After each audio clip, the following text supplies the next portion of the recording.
D'un côté, je serais presque surpris si on n'était pas victime de ces tactiques nauséabondes. On n'est pas vraiment choqué, mais on est déçu, car nous pensons être une organisation très ouverte. Nos stratégies ne sont en général pas très secrètes. Ce qu'on fait n'est pas secret. On a de nombreuses publications, on a des blogs sur notre site, tout est à disposition des gens. Ils auraient pu juste décrocher leur téléphone et nous demander. On a commémoré il n'y a pas longtemps l'attentat contre le Rainbow Warrior. C'était il y a 20 ans. Et il y avait à coup sûr un agent du gouvernement français qui s'est fait passer pour un bénévole à notre bureau d'Auckland. Et c'est lié sans aucun doute à l'explosion du Rainbow Warrior et à la mort de Fernando Pereira, le photographe de Greenpeace. Vous savez, c'était il y a très longtemps. Mais c'est encore là comme un témoignage, un avertissement contre ce genre de tactique, pour nous inciter à garder un œil ouvert. Evelyn Luber, c'est une spécialiste de l'espionnage d'entreprise. Elle a même rédigé un guide à l'intention des ONG. Son thème, comment dépister un agent infiltré au sein d'une organisation. Un cas récent a retenu son attention. La campagne contre le trafic d'armes, qui est un groupe proche des églises, a milité contre British Aerospace. Et elle a été infiltrée pendant des années par 7 agents à tour de rôle. L'un d'entre eux était le coordinateur du bureau central. Les autres étaient répartis dans tout le pays.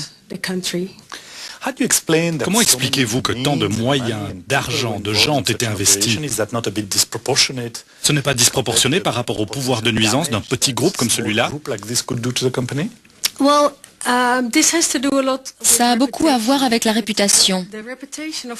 La réputation des entreprises est devenue plus importante ces 10 dernières années.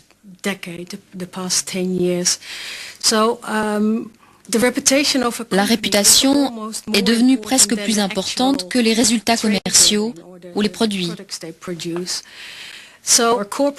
Auparavant, l'espionnage industriel, c'était se renseigner sur la concurrence, savoir ce qu'une autre entreprise prépare. Maintenant, la question c'est, que prépare ce groupe de militants ? Les rapports annuels, les informations publiques disponibles sur tel ou tel groupe ne sont plus suffisants.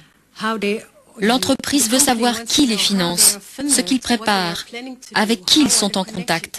Ce qui intéresse le client, c'est tout ce qui peut être exploité contre une campagne pour, en quelque sorte, saboter cette campagne.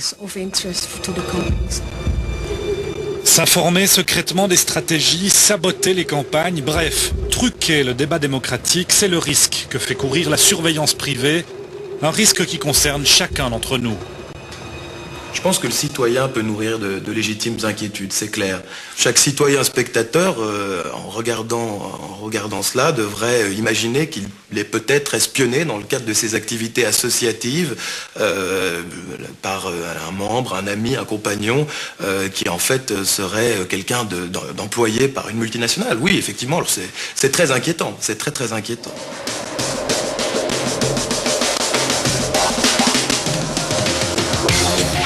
Securitas est désormais sur tous les fronts. Elle a même reçu un mandat de la ville de Zurich pour débusquer les suspects de fraude à l'assurance invalidité. Il faudra donc s'y faire. Sous l'uniforme bleu et rassurant de ces agents se cache un géant de la sécurité qui joue dans la cour des grands.